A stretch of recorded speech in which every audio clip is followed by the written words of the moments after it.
지금 미국이 발칵 뒤집어졌습니다. 전 세계가 기억하는 건 조지 워싱턴과 수많은 영웅들이었습니다. 하지만 그 치열한 역사 속에 조용히 묻혀버린 한 조선 청년의 이름이 있었습니다. 가족을 위해 떠났던 힘겨운 항해. 그러나 그의 운명은 예상치 못하게 중국 해안으로 떠밀리고 그곳에서 다시 유럽 상선에 실려 낯선 대륙, 미국으로 향하게 됩니다.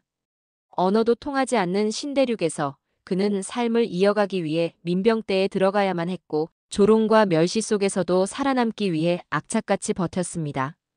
그러나 놀라운 건 이방인이었던 그가 특유의 지략과 용기로 점차 민병대에서 인정받고 결국 그 이름이 워싱턴 장군의 본부에까지 보고되며 진정한 전사로 거듭났다는 사실입니다. 하지만 안타깝게도 그의 이름은 공식 기록에서는 사라졌습니다. 단순한 우연이었을까요? 아니면 시대적 한계 속에서 묻혀버린 또 하나의 진실이었을까요? 오늘 소개할 이야기는 실제 전쟁 기록과 남겨진 후손의 증언, 그리고 미국 학계의 최근 연구를 바탕으로 재구성한 감춰진 역사입니다. 우리가 미처 알지 못했던 진짜 영웅의 이야기, 그리고 200년 만에 밝혀지기 시작한 충격적 진실. 지금부터 함께 확인해 보시죠. 잠깐 영상 시청 전 구독과 좋아요는 영상을 만드는데 큰 힘이 됩니다. 그럼 영상 시작하겠습니다. 저 제이슨 김은 로스앤젤레스에서 평범하게 살고 있는 한국계 미국인입니다. 어릴 적부터 가족 내에서 전해 내려오는 특별한 이야기가 있었죠. 우리 가문의 먼 조상 중 한 명이 미국 독립전쟁에 참여했다는 것. 처음에는 그저 할아버지가 들려주시는 재미있는 옛날 이야기 정도로만 생각했어요. 그러나 어느 날 집안 창고를 정리하던 중 낡은 트렁크 속에서 할아버지의 유품들을 발견했습니다. 이게 뭐지? 노란 빛이 바랜 종이 봉투를 꺼내보았어요. 안에는 오래된 한문 일기장과 할아버지가 번역해 놓은 메모들이 들어있었습니다. 조심스레 펼쳐보니 조선 청년 김용수가 미국 대륙에서 겪은 이야기가 담겨 있었어요. 낡은 한문 일기는 해독하기 어려웠지만 다행히 할아버지가 주요 부분을 영어로 번역해 놓으셨더군요. 할아버지, 이 이야기가 정말 사실이었나요? 마치 대답을 듣기라도 하듯 중얼거렸습니다. 할아버지의 번역 메모에는 강원도 동해안에서 태어난 청년 김용수가 가난을 이기려 바다로 나갔다가 폭풍을 만났고 예상치 못한 긴 여정 끝에 미국 땅을 밟게 된 이야기가 적혀 있었어요. 더 놀라운 것은 그가 독립전쟁에 참여했다는 기록이었습니다.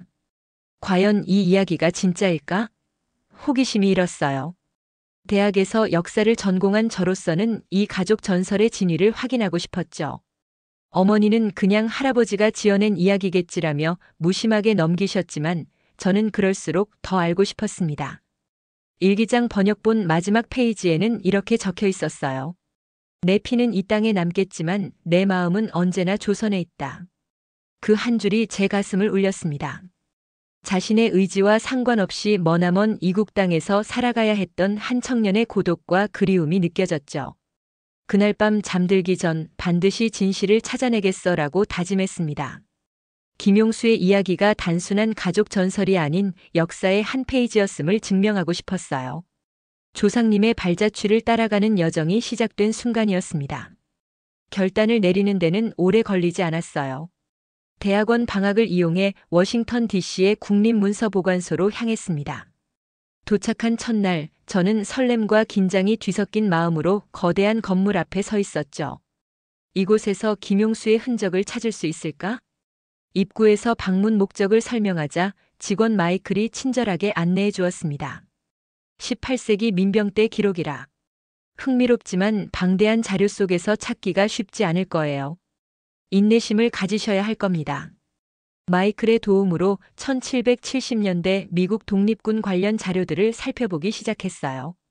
수천 장의 문서 속에서 한국인의 흔적을 찾는 건 정말 쉽지 않았습니다. 첫 주는 성과 없이 시간만 흘렀죠.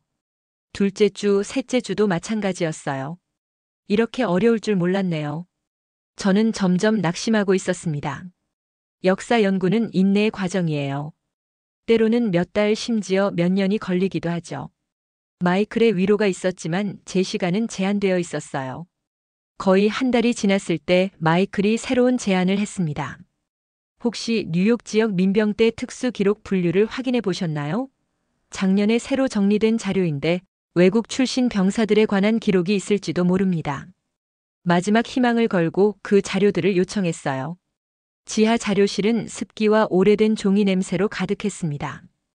열을 넘게 더 자료를 뒤진 끝에 드디어 1776년 뉴욕 민병대 명단에서 희미한 글씨를 발견했어요. 용수 킴이라는 이름이 적혀 있었습니다. 그것도 신분란에 조선 출신 노동자라고 명시되어 있었죠. 손이 떨렸어요. 마이클, 여기 있어요. 나도 모르게 소리쳤습니다. 마이클이 달려와 제가 가리키는 부분을 함께 확인했죠. 정말이네요. 이런 기록을 찾으셨다니 대단합니다. 6주 동안의 노력이 결실을 맺었군요. 심장이 쿵쾅거렸어요. 전설로만 여겼던 이야기가 실제 역사 속에 존재했다는 사실에 온몸에 전율이 흘렀습니다. 하지만 김용수에 관한 추가 정보를 찾기 위해서는 더 많은 보관소와 기록들을 살펴봐야 했어요. 보스턴, 필라델피아의 기록 보관소까지 방문하며 3개월 동안 조사를 이어갔지만 추가 정보는 많지 않았습니다. 그래도 분명한 건 제 조상이 정말로 이 땅에 존재했고 미국 독립전쟁에 참여했다는 사실이었죠. 그해 가을 모든 자료를 들고 집으로 돌아와 할아버지의 일기장 번역본을 다시 펼쳤습니다. 이제는 그 안에 적힌 김용수의 여정이 단순한 이야기가 아닌 실제 역사로 다가왔어요. 조상님, 당신의 이야기를 찾았습니다. 이제 그 여정을 따라가 볼게요. 국립문서보관소에서의 발견 이후 저는 할아버지의 번역본과 김용수의 기록을 더 깊이 연구하기 시작했어요. 김용수의 여정을 제대로 이해하기 위해 18세기 조선의 상황과 당시 해상 무역 경로까지 공부했습니다. 역사 교수님들의 도움을 받아 조각조각 흩어진 정보들을 모아 김용수의 여정을 재구성해 보았죠. 1772년 강원도 삼척의 작은 어촌에서 태어난 김용수는 가난한 어부의 아들이었어요. 당시 조선은 영조 임금 시대로 백성들의 삶은 녹록지 않았습니다. 특히 18세기 중반 계속된 흉년으로 동해안 어촌들은 심각한 식량 부족에 시달렸죠. 20살이 된 용수는 가족을 위해 더 나은 일자리를 찾아 나섰습니다. 우리 마을 남쪽으로 내려가면 일본 상인들이 은밀히 무역을 한다고 했다. 그들의 배에서 일하면 쌀을 살 돈을 벌 수 있을 것이다. 할아버지의 번역본에는 김용수의 마음이 그렇게 적혀 있었어요. 당시 조선은 쇄국 정책을 펴고 있었지만 동해안에서는 일본 상인들과의 작은 교역이 이루어지고 있었습니다. 김용수가 탄 배는 공식적으로는 어선이었지만 실제로는 외관을 통한 공식 무역을 피해 은밀히 물건을 운반하는 선박이었죠. 무역선은 일본 나가사키로 향했지만 항해 도중 거대한 태풍을 만났어요. 18세기 동아시아 해역의 태풍은 예측이 불가능했고 많은 배들이 원래 경로에서 크게 벗어나곤 했습니다. 김용수의 배도 남중국해로 표류했고 살아남은 선원들 중 하나였던 그는 상하이 항구에 도착했죠. 생면부지의 땅에서 나는 말도 통하지 않았고 돌아갈 길도 알 수 없었다. 조선인을 알아보는 이도 없었다. 김용수의 절망이 느껴지는 대목이었어요. 당시 상하이는 활발한 국제 무역항이었습니다. 중국, 유럽, 아라비아 상선들이 드나들었고 노동력이 늘 필요했죠. 수개월간 부두에서 짐을 나르며 생존하던 김용수는 영국 동인도 회사 소속 상선의 노동자로 고용됐어요. 이 무역선은 차와 비단을 싣고 유럽으로 향하는 길이었습니다. 배는 여러 항구를 거쳤다. 내가 알지 못하는 이름들이었다. 바타비아, 케이프타운, 그리고 대서양을 건넜다. 김용수가 거쳐간 항로는 당시 전형적인 동마이너스서 무역로였어요. 그렇게 1년이 넘는 항해 끝에 김용수는 1775년 봄 뉴욕 항구에 도착했습니다. 미국 독립전쟁이 시작되기 직전이었죠. 김용수가 미국 민병대에 합류한 1776년은 미국 역사의 중대한 전환점이었습니다. 독립선언이 발표되고 식민지 전역이 들끓던 시기였죠. 할아버지의 일기장과 국립문서보관소의 기록을 종합해보니 김용수의 민병대 생활이 얼마나 힘들었는지 알 수 있었어요. 나는 그들의 말을 거의 알아듣지 못했다. 그러나 총을 어떻게 다루는지, 행진은 어떻게 하는지는 몸으로 배웠다. 김용수의 기록은 언어 장벽의 어려움을 보여주었습니다. 민병대에서 김용수는 차이니즈 조라는 별명으로 불렸어요. 동양인을 구별하지 못했던 당시 미국인들은 그를 중국인으로 오해했던 겁니다. 그는 놀림과 차별을 견뎌야 했죠. 어떤 이들은 내 얼굴을 보고 웃었고 어떤 이들은 경계했다. 하지만 몇몇은 친절했다. 특히 아일랜드 출신 이민자 패트릭은 김용수에게 영어를 가르쳐주며 친구가 되었습니다. 패트릭 역시 이방인으로서 차별을 겪고 있었기에 김용수의 마음을 이해했던 거죠. 훈련은 곧했어요. 김용수는 매일 아침부터 저녁까지 행진하고 총검수를 배우고 명령에 따라 움직이는 법을 연습했습니다. 그의 작은 체구는 종종 불리하게 작용했지만 그는 포기하지 않았어요. 나는 살아남기 위해 더 열심히 훈련했다. 고향에 돌아갈 수 있을지 알 수 없었지만 적어도 이곳에서 죽지 않기 위해서였다. 김용수의 의지가 느껴지는 대목이었습니다. 민병대 지휘관 윌리엄스 대위는 처음에는 김용수를 불신했어요. 너 같은 동양인이 우리와 함께 싸울 수 있을지 의문이다. 하지만 김용수의 끈기와 열정은 점차 윌리엄스의 태도를 바꿔놓았습니다. 특히 김용수의 관찰력은 훈련 중에도 빛을 발했어요. 어느 날 모의 전투 훈련에서 그는 다른 이들이 놓친 적의 매복 지점을 포착했고 이것이 지휘관들의 눈에 들어왔습니다. 오늘 조는 우리 모두를 구했다. 작은 키로 숨어서 적의 위치를 알아내다니. 패트릭의 칭찬에 김용수는 쑥스러워했지만 처음으로 소속감을 느꼈다고 해요. 민병대 생활이 6개월째 접어들 무렵 김용수는 이제 간단한 영어로 의사소통이 가능해졌고 동료들과도 어울릴 수 있게 되었습니다. 그리고 그의 특별한 재능이 빛을 발할 기회가 찾아왔어요. 내일 우리는 북쪽으로 행군한다. 정찰대가 필요하다. 윌리엄스 대위의 발표는 김용수의 운명을 바꾸는 전환점이 되었습니다. 맨해튼 북쪽 숲과 언덕이 많은 지역은 영국군의 주요 이동 경로였어요. 윌리엄스 대위는 적의 동향을 파악할 소규모 정찰대를 꾸렸고 김용수도 그 팀에 선발되었습니다. 그의 관찰력과 조용히 움직이는 능력이 인정받은 결과였죠. 내게는 익숙한 임무였다. 조선에서 사냥할 때 배웠던 숲속 이동법과 흔적 읽기가 여기서 유용했다. 일기장에는 김용수의 자신감이 묻어났어요. 정찰대는 5명으로 구성되었습니다. 패트릭, 키 큰 수색꾼 톰, 베테랑 사냥꾼 조지, 그리고 정찰대장 스미스 중사와 김용수였죠. 그들은 해질녘 민병대 캠프를 떠나 밤새 영국군 주둔지 근처로 이동했습니다. 첫 임무는 뜻밖의 성공이었어요. 김용수는 다른 정찰대원들이 놓친 영국군의 보급로를 발견했습니다. 그는 젖은 땅에 남은 마차 자국과 말발굽 흔적을 읽고 영국군이 밤중에 물자를 이동시키는 비밀 경로를 찾아냈어요. 용수가 보여준 흔적을 따라가 보니 정말 거기 있었소. 영국군 보급 창고였지. 스미스 중사는 놀라움을 감추지 못했습니다. 그의 보고서는 상부로 전달되었고 김용수의 정찰 능력은 민병대 내에서 소문이 돌기 시작했어요. 이후 몇 달간 김용수는 여러 정찰 임무를 성공적으로 완수했습니다. 영국군의 병력 배치, 대포 위치, 주요 장교들의 움직임까지 파악했죠. 그의 정확한 정보는 민병대의 작전 계획에 큰 도움이 되었어요. 이방인이 우리 독립에 이바지하고 있다. 윌리엄스 대위의 말에 김용수는 처음으로 자부심을 느꼈습니다.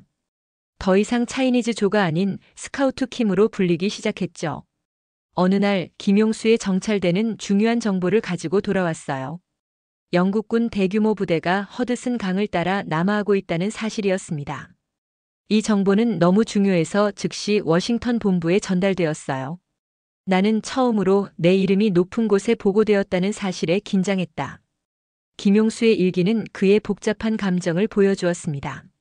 놀랍게도 며칠 후 워싱턴 장군의 참모 해밀턴이 직접 김용수의 부대를 방문했어요.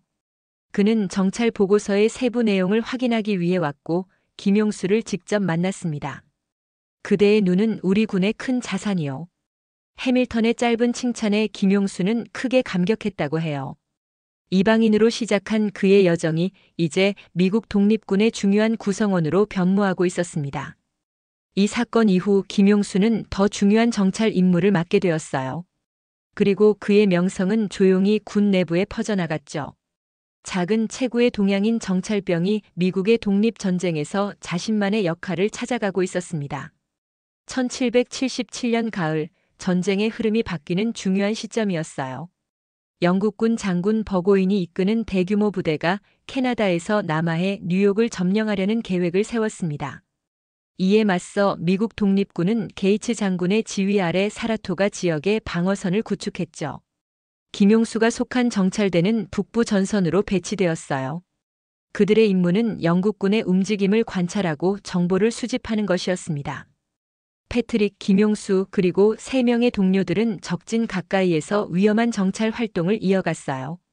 우리는 거의 매일 밤 이동했다. 낮에는 숨어서 영국군을 관찰했다. 위험했지만 이것이 내가 할 수 있는 임무였다. 김용수의 일기는 당시의 긴박함을 전하고 있었습니다.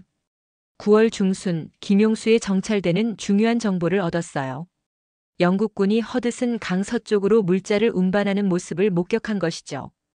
이 정보는 다른 정찰대에서도 비슷하게 보고되었습니다. 나는 낮은 산등성이에서 영국군 보급대가 계곡을 통과하는 것을 보았다.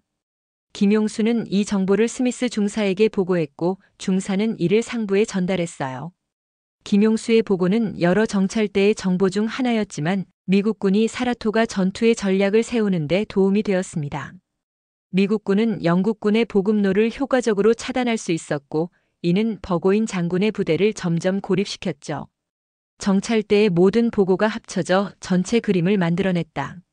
나의 보고도 그 조각 중 하나였다. 김용수는 자신의 역할이 작지만 의미 있다고 느꼈어요. 10월 7일 결정적인 전투가 벌어졌습니다. 김용수와 정찰대는 계속해서 영국군의 동향을 파악하며 미국군에게 전달했어요. 열흘 후 버고인 장군은 결국 항복했고 사라토가 전투는 미국 독립군의 대승리로 끝났습니다. 게이츠 장군의 공식 보고서에는 물론 김용수의 이름이 언급되지 않았어요. 사실 대부분의 평범한 병사들, 특히 정찰병들의 이름은 거의 기록되지 않았습니다. 군 내부 문서 중 한 페이지에 외국인 정찰병들의 기여라는 짧은 문구가 있을 뿐이었죠. 국립문서보관소에서 발견한 이 희미한 흔적이 김용수와 같은 이름 없는 병사들의 존재를 암시하는 유일한 증거였습니다. 전쟁에서 내 역할은 작았다. 하지만 나는 자유를 위한 싸움에 참여했다는 것을 알고 있다. 김용수의 일기에 적힌 이 문장이 제 마음에 와닿았어요. 역사의 큰 흐름 속에서 작은 물방울이었지만 그 작은 기여가 모여 역사를 바꾸었던 것이죠. 사라토가 전투 승리 후 김용수는 계속해서 정찰병으로 복무했어요. 그의 여정은 미국 독립전쟁이 끝날 때까지 이어졌습니다. 1783년 9월 파리 조약이 체결되며 미국의 독립이 공식적으로 인정받았어요. 7년간의 전쟁이 마침내 끝난 것이죠. 제가 발견한 기록들에 따르면 김용수는 이 소식을 들었을 때 복잡한 감정에 휩싸였다고 합니다. 전쟁은 끝났다. 이제 나는 어디로 가야 하는가? 내 고향, 내 가족은 아직 그곳에 있을까? 일기장에 적힌 김용수의 고민이 느껴졌어요. 전쟁이 끝난 후 많은 군인들이 고향으로 돌아갔지만 김용수에게는 그렇게 단순한 문제가 아니었습니다. 조선은 쇄국 정책을 고수하며 외국과의 접촉을 철저히 차단하고 있었죠. 그에게 돌아갈 길은 너무나 멀고 험했어요. 김용수는 보스턴, 필라델피아, 뉴욕의 항구를 전전하며 동양으로 가는 배를 찾아다녔습니다. 몇몇 상선 선장들은 중국 광저우까지는 갈 수 있지만 조선까지는 불가능하다고 했어요. 한 선장은 내게 말했다. 조선은 문을 닫은 나라요. 외국 배는 접근할 수 없어. 당신이 그곳에 도착한다 해도 외국에서 돌아온 자를 어떻게 대할지 알 수 없어. 당시 조선의 현실을 고려하면 선장의 말은 옳았습니다. 절망 속에서 김용수는 마지막 결단을 내려야 했어요. 고향으로 돌아가려는 위험한 시도를 계속할 것인가 아니면 미국에 정착할 것인가. 나는 결국 버지니아의 작은 마을에 정착했다. 농장에서 일하며 새로운 삶을 시작했다. 그러나 내 꿈에는 언제나 조선의 산과 바다가 나타난다. 김용수의 체념과 그리움이 담긴 문장이었어요. 버지니아에서 그는 농장 노동자로 일했고 얼마 후 같은 농장에서 일하던 메리라는 여성과 가정을 꾸렸습니다. 그들 사이에서 3명의 자녀가 태어났고 김용수는 존 킴이라는 이름으로 살았어요. 아이들에게 조선의 이야기를 들려주었다. 그들은 호기심 어린 눈으로 듣지만 그들에게 조선은 너무 먼 나라일 뿐이다. 고향에 대한 기억을 전하려 했던 김용수의 노력이 느껴졌습니다. 할아버지의 기록에 따르면 김용수는 1815년 61세의 나이로 세상을 떠났어요. 임종 직전에도 그는 고향의 바다를 보고 싶다는 말을 남겼다고 합니다. 김용수의 자손들은 계속해서 미국에서 살았고 세대를 거듭하며 미국 사회에 동화되었어요. 하지만 고향에 대한 이야기와 일기장은 가족 내에서 소중히 보존되었습니다. 그렇게 200년이 넘는 시간 동안 김용수의 이야기는 잊혀지지 않고 저에게까지 전해진 거죠. 내 피는 이 땅에 남겠지만 내 마음은 언제나 조선에 있다. 그의 마지막 일기장에 적힌 이 문장이 제 마음을 먹먹하게 했어요. 결국 돌아갈 수 없었던 고향을 그리워하며 생을 마감한 한 청년의 슬픔이 오롯이 전해졌습니다. 김용수의 이야기를 발견한 후 저는 더 깊은 연구를 시작했어요. 국립문서보관소의 허락을 받아 발견한 기록들을 복사했고 보스턴 대학의 역사학 교수 앤더슨 박사와 함께 자료를 분석했습니다. 우리는 김용수의 가족 역사와 미국 독립전쟁 기록을 대조하는 작업을 시작했죠. 이건 흥미로운 발견이지만 더 많은 증거가 필요해요. 앤더슨 박사는 신중했습니다. 역사적 주장은 충분한 검증이 필요하니까요. DNA 검사와 가족 기록을 통해 저는 김용수의 직계 후손임을 확인할 수 있었어요. 하지만 학계의 인정을 받기까지는 여러 해가 걸렸습니다. 회의적인 시선도 많았죠. 한 역사학자는 단순한 가족 전설과 몇 개의 기록으로는 부족하다며 의문을 제기했어요. 꾸준한 연구 끝에 저는 지역 역사 학회지에 김용수에 관한 논문을 발표할 수 있었습니다. 미국 독립전쟁에 잊혀진 용사 조선인 김용수의 가능성 연구라는 제목이었죠. 학술지 발표 후 역사 애호가들과 한인 커뮤니티에서 관심을 보이기 시작했어요.